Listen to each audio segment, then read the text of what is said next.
आई बनण्याची तयारी करत आहात, इतर सगळे टेस्ट करताना जे 2 महत्त्वाचे टेस्ट आहेत ते तुम्हाला मी आज सांगणार आहे. सगळ्यात पहिली टेस्ट म्हणजे AMH. AMH म्हणजे काय की अँटी मुलेरियन हार्मोन. या हार्मोनने तुम्हाला समजेल की तुमची स्त्रीबीज वाढण्याची क्षमता किती आहे.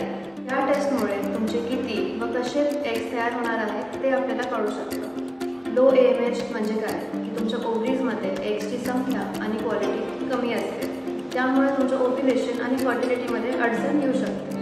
हाय AMH म्हणजे प्रमाणापेक्षा जास्त तुमच्या ओव्हरीजमध्ये बीज तयार होत असतात. हे PCOD किंवा इतर हार्मोनल डिसऑर्डर्समध्ये कॉमनली सापडले जातात.